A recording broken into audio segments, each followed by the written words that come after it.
Hello students, जो बच्चे IIT JEE mains की प्रिपरेशन कर रहे हैं उनके लिए एक बहुत ही बड़ी खुशखबरी है। अनअकैडमी आप सभी के लिए लेकर आए student JEE mains super 30 get exam ready for JEE main 2021। आगे क्या स्टूडेंट वो मैं आपको बताने वाला हूं। Attempt it live every Friday to Sunday 10 बजे, मतलब आप फ्राइडे से लेकर संडे तक 10 बजे लाइव क्लास इनके अटेंड कर सकते हो। 30 टेस्ट होंगे, 10 ईच सब्जेक्ट, 30 टेस्ट होंगे और हर एक सब्जेक्ट के कितने होंगे 10 PCM के। क्यूरेटेड बाय टॉप एजुकेटर्स, जो टॉप एजुकेटर हैं अनअकैडमी पर वो इनको क्यूरेट करेंगे, ठीक है। उसके बाद कंप्लीट JEE मेन सिलेबस, जो आपका JEE मेंस का सिलेबस है उसे कंप्लीट कराया जाए। जो भी बच्चे फ्री ऑफ कॉस्ट एनरोल करना चाहते हैं वो इस वीडियो के डिस्क्रिप्शन में लिंक है, वहां से फ्री ऑफ कॉस्ट एनरोल कर सकते हो, ठीक है। यहां पर आप आगे देख सकते हो 10 test each subject.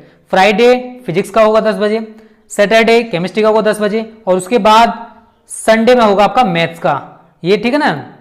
Schedule starting 13 October, completed by 3 जनवरी, मतलब ये 30 अक्टूबर से स्टार्ट होगा और 3 जनवरी तक चलेगा। उसके बाद एनालिसिस किया जाएगा इसका टॉप एजुकेटर्स द्वारा। यहां पर देख सकते हो इंडिया टॉप एजुकेटर्स हैं, ये सभी इंडिया टॉप एजुकेटर्स हैं जो कि आपका एनालिसिस करेंगे जो भी आप टेस्ट दोगे। Students thank you. Hello student, एक बार फिर से आपका स्वागत है आपको अपने जो स्मार्ट स्टडी क्लासेस में। हाँ, तो हमारी इंग्लिश ग्रामर क्लास चल रही थी और जिसमें चल रही थी आपकी न्यू सीरीज 28 मार्क्स, यानी कि इस सीरीज के अंतर्गत आप 28 नंबर बहुत ही आसानी से प्राप्त कर सकते हो। यदि आप हमारी वीडियोस को डेली देखते हो तो आपको बहुत ही अच्छी तरह समझ में आ जाएगा कि 28 नंबर इसमें कैसे आ सकते हैं। देखो, इसमें आपके 3 पॉइंट को हमने जोड़ा है। पहला है ट्रांसलेशन हिंदी टू इंग्लिश, जो आपकी 10 मार्क्स की आती है। दूसरा जोड़ा है इसमें आपका ऐसे, क्या है ऐसे, जो आपका 12 मार्क्स का आता है। और तीसरा है इसमें अनसीन पैसेज, जो आपका 6 मार्क्स का आता है। तो इस तरह से आपके टोटल मिला के होते हैं 28 नंबर। तो ये आपकी जो सीरीज़ है, यदि आप इसको पूरा देखते हो, बिल्कुल भी स्किप नहीं करते हो और डेली इसको वीडियो को देखते हो, तो मैं इस बात की गारंटी लेता हूं कि आप 28 नंबर बहुत ही आसानी से प्राप्त कर सकते हैं। वो कैसे, एक बार समझ लीजिए। जैसे कि फिलहाल हमारा चल रहा है इसमें आपका ट्रांसलेशन हिंदी टू इंग्लिश। इसमें क्या होगा कि हम आपको स्टोरी बनाना बहुत ही अच्छी तरह सिखा देंगे, यानी कि कोई भी कितनी बड़ी कितनी भी हार्ड स्टोरी आ जाए आप उसे बहुत ही आसानी से बना सकते हैं, ठीक है। इसके बाद आएगा आपका ऐसे का पोर्शन। ऐसे में क्या होता है कि इंटरमीडिएट में जो होता है कि वो ऐसे बड़े लेंथी आते हैं, बहुत बड़ा बड़ा लिखना होता है उसमें, काफ़ी बड़ा। तो ऐसे हम उसको रट के लिखेंगे तो बहुत ज़्यादा दिक्कत होगी। रटेंगे तो कितने रटेंगे, 1 2 4 3 रट सकते हैं, लेकिन ऐसे की संख्या ज़्यादा होती है। और इसमें जो ऐसे आते हैं कि घटना पर डिपेंड होते हैं, है ना। जैसे कि आज कोविड-19 चल रहा है इस समय, तो हो सकता है आपका कोविड-19 का आ जाए, तो वो हम आपको सब लिखवाएंगे, बट बहुत ज़्यादा लिखने के कारण हम इनको रट नहीं सकते हैं। इसलिए क्या होता है कि हम आपको ट्रांसलेशन सिखाएंगे, जो इस समय हम आपको सिखा रहे हैं। तो उस कंडीशन में क्या करोगे कि आप सारी चीज़ों को हिंदी में याद कर लोगे और हिंदी में बहुत अच्छे याद हो जाता है, क्योंकि आप हिंदी बोर्ड से पढ़े हुए हैं और इंडिया में रहते हैं। तो इंडिया में शुरू से हिंदी बच्चा पढ़ता है, घर में रहता है हिंदी पढ़ता है, हिंदी बोलता है। इस तरह से हिंदी को बहुत अच्छी तरह से समझ जाते हो, तो आप हिंदी में याद कर लोगे और इंग्लिश जब सीख जाओगे तो उसका इंग्लिश ट्रांसलेशन पर कॉपी पे कर दोगे। तो आप बहुत ही आसानी से किसी भी ऐसे को लिख सकते हो यदि आपको उसके बारे में थोड़ी सी जानकारी है, ठीक है। तो यही हमारा मेन पॉइंट है कि आप यदि पहला पॉइंट ठीक से पढ़ते हो तो आपके दूसरा और तीसरा बहुत ही अच्छी तरह आपकी समझ में आ जाएगा, बिल्कुल भी आपको दिक्कत नहीं होगी, ठीक है ना। तो ज़्यादा समय वेस्ट न करते हुए चलते हैं अपने टॉपिक की ओर, ठीक है। क्लास 12 इंग्लिश ग्रामर, यानी कि 12th क्लास की इंग्लिश ग्रामर क्लास चल रही थी और जिसमें चल रहा था आपका न्यू सीरीज 28 मार्क्स। यदि आप इस सीरीज को पूरा अच्छी तरह से देखते हो तो आप बहुत ही आसानी से 28 नंबर गेन कर सकते हो। तो इसमें चल रहा है आपका पहला point translation Hindi to English, यानी कि इसको समझना बहुत ही ज़रूरी है। हम कह सकते हैं कि पूरा पेपर इसी पर डिपेंड होता है। और इसमें चल रहा है आपका तीसरा पॉइंट, क्या चल रहा है इसमें आपका तीसरा पॉइंट चल रहा है टेंस, जिसको क्या बोलते हैं हम टेंस, और हिंदी में इसको बोलते हैं काल। हमारा प्रेजेंट कंप्लीट हो चुका है और पास्ट में भी हमारे 2 कंप्लीट हो गए हैं। आज हम पास्ट का तीसरा डिस्कस करेंगे, जिसका नाम है आपका पास्ट परफेक्ट टेंस। क्या है पास्ट परफेक्ट टेंस। देखो, यदि आपने प्रेजेंट के ठीक से समझे होंगे, जो हमने प्रेजेंट के चारों बताए थे, यदि आपने उनको ठीक प्रकार से समझा होगा तो आपको इसको समझने में बिल्कुल भी दिक्कत नहीं होगी। वो क्या है कि जैसा कि प्रेजेंट में हमारा है आता था और पास्ट में हमारा था आ जाता है, बाकी जो अंदर का मामला होता है सब सेम होता है। उसमें भी चुका चुकी आता था और इसमें भी चुका चुकी आएगा आपका, सिर्फ वहाँ है होता था और यहाँ पर था होता था। उसी कंडीशन से हमारी एच भी बदल जाती है। उसमें लगाते थे हम हैज़ बीन, हैव बीन, लेकिन इसमें आपको बहुत ही फ़ायदा है, बहुत ही बेनिफिट है। वो क्या है कि पहले नंबर तो आपकी एच भी एक है, यानी कि इसमें आपकी एक ही एच भी है, यानी कि क्या है हैड, क्या है हैड, और उसमें क्या था हैज़ हैव था, लेकिन इसमें क्या है हैड। तो आप इसको बहुत ही आसानी से याद कर सकते हो, क्योंकि एक वर्ड को याद करना कोई बड़ी बात नहीं है। सबसे फ़ायदा क्या है कि जैसे कि आपको देखना पड़ता था कि एक वचन है तो क्या लगाएं, बहुवचन है तो क्या लगाएं। कुछ शब्द ऐसे होते थे कि जिनका पता ही नहीं चलता था कि वो एक वचन है बहुवचन है, तो उस कंडीशन में गलती हो जाती थी, क्योंकि दो एच भी होंगी तो गलती हो जाएगी। लेकिन इस टेंस में ऐसी कोई गलती आपसे नहीं होगी। क्यों नहीं होगी? क्योंकि आपकी एक ही एच भी है, चाहे सिंगुलर हो चाहे प्लुरल हो, वही आपको हैड ही लगाना है। ठीक है, तो इस तरह से आपको बिल्कुल भी समस्या नहीं आएगी। तीसरा पॉइंट उसमें भी था और तीसरा पॉइंट इसमें भी है। उसमें क्या था? वही था चुका चुकी चुके, लिया दिया के अंग्रेजी वर्ब की थर्ड फॉर्म का प्रयोग करते हैं, और इसमें भी क्या है चुका चुकी चुके, लिया दिया के वर्ब की थर्ड फॉर्म का प्रयोग करते हैं। ठीक है, तो बिल्कुल भी दिक्कत नहीं आएगी, बहुत ही आसानी से आपकी समझ में आ जाएगा। और वैसे भी आपको पास्ट टेंस तो बहुत अच्छे समझिए, क्योंकि जो स्टोरी होती है वो पास्ट में ही आती है। ठीक है ना, क्योंकि कहानी कब बनती है? जब कोई घटना घट जाती है।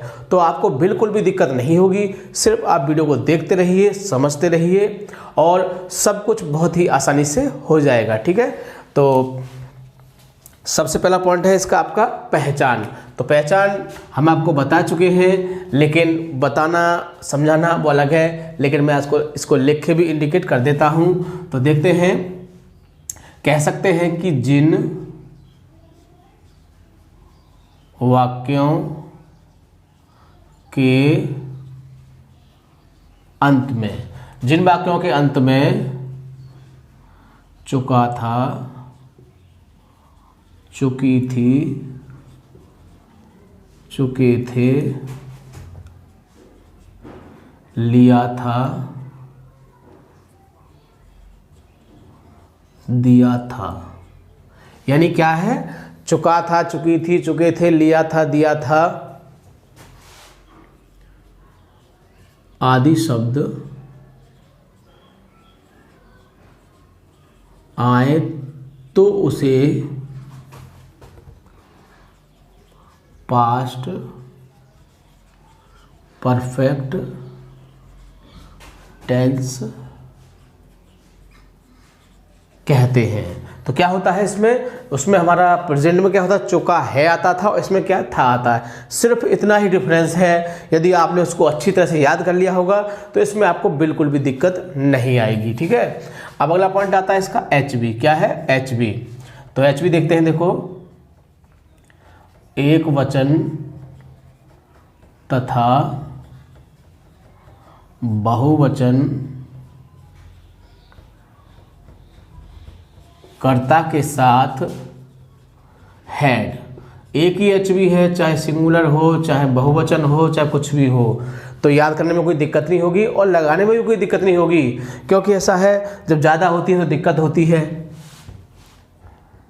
हैड का प्रयोग करते हैं। ठीक है, तो एक वचन हो चाहे बहुवचन हो, क्या लगाते हैं? हैड लगाते हैं। तीसरा पॉइंट देख लेते हैं, चुका, चुकी, चुके, लिया, दिया की अंग्रेजी वर्ब की थर्ड फॉर्म का प्रयोग करते हैं। तो बिल्कुल भी समस्या नहीं आएगी आपको। अगर आपको ये तीन बातें बहुत ही अच्छी तरह से याद हो जाती हैं तो आप बहुत ही आसानी से किसी भी वाक्य की अंग्रेजी बना सकते हो। तो अगला पॉइंट आता है इसका अफर्मेटिव। पहला पॉइंट उसका अफर्मेटिव ही होता है, ये हम आपको बता चुके हैं। तो अफर्मेटिव का रूल देख लेंगे पहले। ठीक है, तो पहले आएगा आपका सब्जेक्ट, फिर आपकी एचवी जो होती है हैड, फिर वर्ब की third form, object plus other word और फुल स्टॉप। तो पहले सब्जेक्ट, फिर हैड, वर्ब की third form, other word, object plus other word. तो इस तरह से यदि आपको रूल याद होता है तो आप बहुत ही आसानी से वाक्य को बना सकते हैं। एक और तरीका हम आपको बता चुके हैं इसका कि यदि आपको रूल याद नहीं होता है तो आप वाक्य को तोड़ के भी बना सकते हैं। जैसे कि मैं एक एग्जाम्पल से क्लियर कर देता हूँ। मधु गाना गा चुकी थी। मधु गाना गा चुकी थी, ठीक है। अब हमको क्या देखना है कि सबसे पहले पहचानेंगे था से क्या होता है, पास्ट होता है। थोड़ा आगे बढ़ेंगे, चुका से क्या होता है, परफेक्ट होता है। तो टेंस कौन सा हो गया, पास्ट परफेक्ट, यानी कि पास्ट परफेक्ट। पहचान लिया आपने। पहचानने के बाद दो तरीके हैं, या तो आप इसको रूल के बेस से बना दो, और रूल के बेस से नहीं बना तो सेंटेंस को तोड़ सकते हैं। मधु गा चुकी थी गाना, तो मधु फर्स्ट नंबर, गा चुकी थी दूसरा नंबर और गाना तीसरा नंबर। तो जैसे हमने इस पर बिंदु इंडिकेट किए हैं हम उस तरह से लिख जाए, इनको वाक्य बन जाएगा आपका। क्योंकि जब आप स्टोरी बनाओगे तो उसमें आप रूल तो बहुत ज़्यादा ही डिस्कस कर सकते हैं कि रूल इतना बड़ा कैसे याद रखो, बड़ी दिक्कत होगी। लेकिन यदि आपको सेंटेंस को तोड़ना जानते हो तो आप उस सेंटेंस को बहुत ही आसानी से तोड़ सकते हो। तो पहले मधु की आ जाएगी, देखिए मधु, फिर सेकंड नंबर पे एच भी आती है, हैड, गाने की होती है सिंग, सिंग सेंग संग। तो मधु हैड संग ए सॉन्ग। तो बिल्कुल भी दिक्कत नहीं आई। और हम रूल के बेस से, देखो ये हमने तोड़ के बनाया, अब एक रूल के बेस से बना देते हैं। जैसे पिताजी गांव जा चुके थे। तो कोई भी दिक्कत नहीं है। अब देखो हम रूल से पहले क्या आ रहा है, सब्जेक्ट आया तो सब्जेक्ट लगा देंगे द फादर। फिर दूसरे नंबर देखो एच भी आ रही है हैड, तो हैड लगा देंगे इसमें। तीसरे नंबर वर्ब आ रही है, वर्ब क्या होती है जाना, जाना की थर्ड फॉर्म गोन लगा देंगे। गो के बाद हमेशा टू आता है, इस बात को आप याद रखोगे। फिर विलेज, ब्लेज, फुल स्टॉप। बिल्कुल भी दिक्कत आई तो यदि आपको रूल याद है तो आप रूल के बेस पर बना सकते हो, और रूल नहीं याद है तो सेंटेंस को तोड़ के बना सकते हो। इसका अगला पॉइंट आता है आपका नेगेटिव। क्या आता है, नेगेटिव। देखो इससे अलग वाक्य कोई नहीं आता है। जितने भी पॉइंट बताओ, पहले नेगेटिव हो गया, पहले अफर्मेटिव, फिर नेगेटिव, फिर इंट्रोगेटिव, डबल इंट्रोगेटिव। तो 4 ही इसके पॉइंट होते हैं। और यदि आपके दिमाग में चारों पॉइंट हैं, यदि कोई व्यक्ति किसी वाक्य को बोलता है तो इससे अलग वाक्य नहीं बोल सकता है। वो या तो ये कहेगा सादा वाली बात, अफर्मेटिव कहेगा, या फिर नेगेटिव कहेगा, या फिर इंट्रोगेटिव, या फिर डबल इंट्रोगेटिव। इससे ज़्यादा कुछ नहीं कह सकता है। तो नेगेटिव में क्या होता है, तो कह सकते हैं कि जिन वाक्यों में नहीं शब्द आए, जिन वाक्यों में नहीं शब्द आए, तो अगर इसके बेस से कहना है तो कह सकते हैं कि सब्जेक्ट के बाद हैड नॉट का प्रयोग करते हैं। और कॉमन रूल में कहना है तो क्या करोगे, सब्जेक्ट के बाद एचवी के बाद नॉट का प्रयोग करते हैं। ठीक है, तो दोनों ही बातें हैं, कुछ नहीं है, सिर्फ आपका नहीं शब्द बढ़ेगा तो एचवी के बाद आप नॉट बढ़ा दोगे। तो देखो इसका भी एक रूल होता है जिसको देख लेते हैं। जैसे कि पहले सब्जेक्ट आएगा, फिर हैड, नॉट, फिर वर्ब की थर्ड फॉर्म, फिर ऑब्जेक्ट और फिर अदर वर्ड। तो देखो क्या बढ़ गया, कुछ नहीं, यहाँ पर आपका हैड था और यहाँ पर एक नॉट बढ़ गया है, तो इतना ही इसमें आपको नहीं बढ़ जाएगा। ठीक है, तो जैसे कह सकते हैं कि हम स्कूल नहीं जा चुके थे। तो हम स्कूल नहीं जा चुके थे, तो देखो नहीं शब्द बढ़ गया इसमें, तो हम इसमें क्या अगर नॉट बढ़ा देंगे तो पहले सब्जेक्ट आ जाएगा वी हैड नॉट। और सबसे ज़्यादा फायदे की बात क्या है कि देखो बहुवचन आ गया तो भी हमने क्या लगाया, हैड नॉट ही लगाया है। लेकिन कहीं दूसरा टेंस होता तो उसमें आपको दिक्कत हो जाती कि कहीं सिंगुलर में प्लूरल की एच भी लग जाए, तो बहुत सारा दिमाग लगाना पड़ता है, लेकिन इसमें आपको इतना दिमाग नहीं लगाना है, सीधे एच को उठा के रख देना है। फिर थर्ड फॉर्म आ जाएगी गॉन टू स्कूल। एक और देख लेते हैं एग्जाम्पल, किसान आज खेत नहीं काट चुका था। तो देख लेते हैं पहले क्या, किसान की द फार्मर आ जाएगी,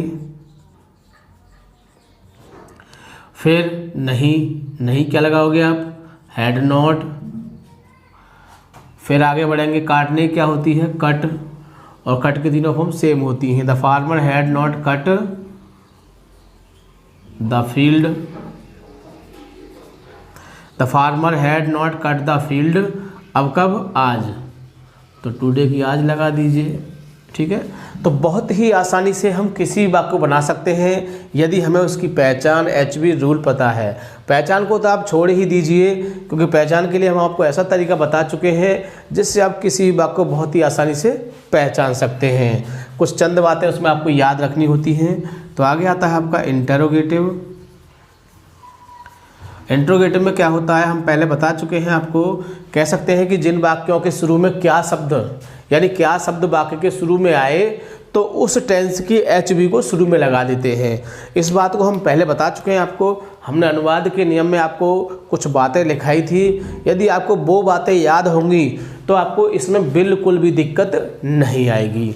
तो बात क्या थी कि जब क्या शब्द शुरू में आए तो उस टेंस की एच बी को शुरू में लगाते हैं। ठीक है, और एच बी की जो टेंस की एच बी जो होती है वो पहचान के बेस पर उसको पहचान सकते हैं। ठीक है, तो इसका भी रूल होता है, यानी had plus subject plus not, verb की third form, object plus other word और क्वेश्चन मार्क। देखो इंट्रोगेटिव में क्वेश्चन मार्क अति आवश्यक है, और हाई स्कूल स्तर पर चलो थोड़ा सा ढील मिल जाता है, बट इंटरमीडिएट में तो इसको बहुत ही ज़्यादा वरीयता दी जाती है। ऐसी कोई गलती आती है तो उसको कट कर दिया जाता है, इसलिए आप इन चीज़ों को बहुत अच्छी तरह से फॉलो करेंगे। एग्जाम्पल देख लेते हैं, क्या मोहन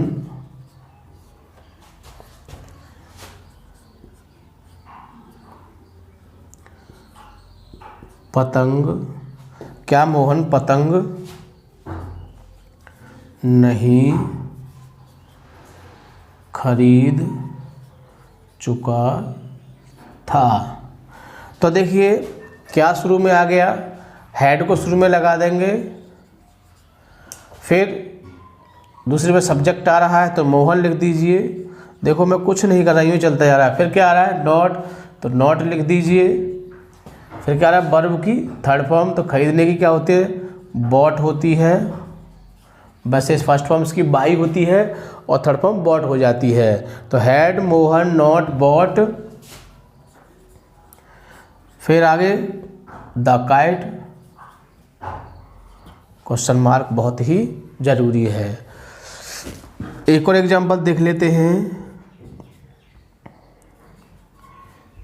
क्या पक्षी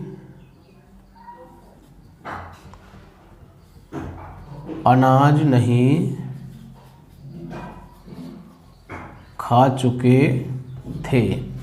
तो देखो क्या शुरू में आ रहा है, अब पक्षी हमारे ज़्यादा है, लेकिन आपको घबराने की कोई बात नहीं है, क्योंकि हम बता चुके हैं कि हमको तो सिर्फ एक ही एच बी है, हैड, तो वही लगाना है। Had the words not eaten the grains, अनाज। ठीक है, तो बहुत ही आसान, जैसे कि क्या की हेड आ गई, पक्षी की द वर्ड आ गई, फिर नहीं की नॉट आ गई, खाने की ईटन आ गई, द ग्रेन्स मिस अनाज। तो सबसे पहले देखो हमने अफर्मेटिव समझाया, फिर नेगेटिव, फिर इंट्रोगेटिव, एक और रह गया इसका डबल इंट्रोगेटिव। इसको मैं रफ कर देता हूँ ताकि उसको आपको दूसरा समझा दूँ। इसका एक स्क्रीनशॉट ले लीजिए ताकि आप जब इसको देखना चाहें आसानी से देख सकें। ठीक है, तो मैं इसको रफ कर देता हूँ।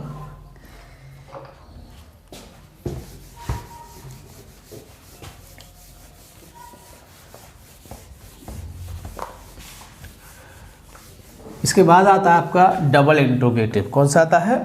Double interrogative.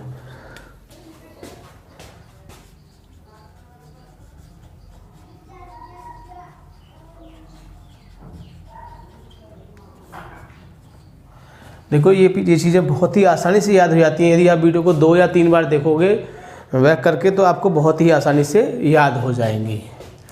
तो इसमें क्या होता है, औरों की तरह कि जब क्या, क्यों, कैसे, कब, कहाँ बीच में आए तो उन शब्दों की अंग्रेजी शुरू में लगाते हैं तथा अंत में क्वेश्चन मार्क लगाते हैं। तो इसमें कुछ ज़्यादा खास बात नहीं है।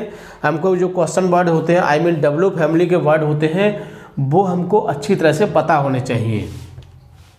तो इसका भी रूल देख लेते हैं।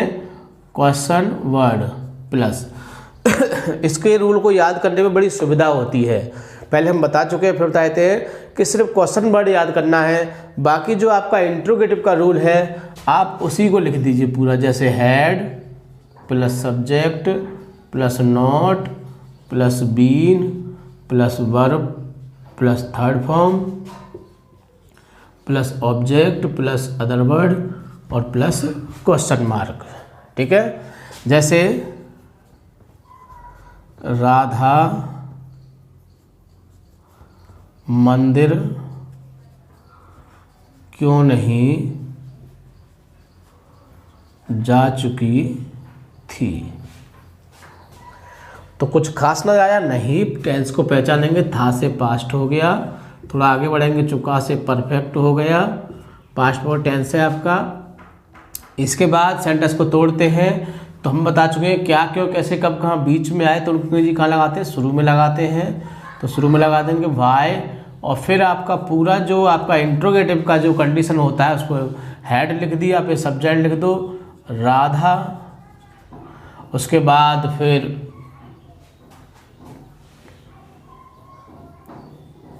इसमें भी नहीं आता, चौथे वाले में आता है। ठीक है, तो वाई हैड राधा और फिर क्या आ जाएगा आपका not, why had Radha not, और फिर वर्ब की थर्ड फॉर्म लगा देंगे गॉन टू टेम्पल, और क्वेश्चन मार्क अति आवश्यक है, इस बात को हम पहले बता चुके हैं। तो देखो खास बात क्या होता है, वाक्य को पहचानना। वाक्य हमने पहचान लिया, फिर बाकी कंडीशन को पहचानना कि वाक्य हमारा टेंस कौन सा है और सेंटेंस कौन सा है। तो टेंस हमारा कौन सा है, ये टेंस हमारा है पास्ट परफेक्ट। अब सेंटेंस की बात आती है तो सेंटेंस कौन सा हमारा है, डबल इंट्रोगेटिव है ना, इंट्रोगेटिव कह सकते हो। और इसमें देखो क्या क्यों कैसे बीच में आए तो उसके अंग्रेजी कहाँ लगाते हैं, हम शुरू में लगाते हैं। तो हमने भाई शुरू में लगा दिया, फिर हेड आ गया, फिर सब्जेक्ट राधा आ गया, नॉट वर्ब की थर्ड फॉर्म, और फिर जो भी कुछ आता है बाकी उसको लिख देते हैं। एक और वाक्य देख लेते हैं, लड़के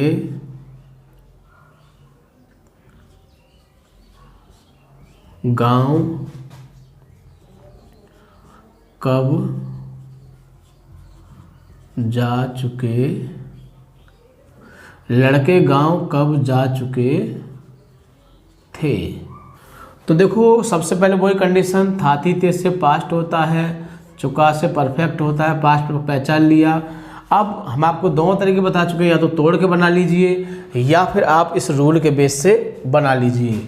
तो तोड़ के बनाते हो कब की आ जाएगी, पहले शुरू में आ जाएगी कब की, और कब की क्या होती है आपकी वैन, और फिर इसके दूसरे नंबर पे एच भी आती है वैन हैड, फिर सब्जेक्ट आ जाएगा द बॉयज़, और फिर जाने की होती है गॉन, और टू कहाँ जा चुके हैं, गांव, तो विलेज।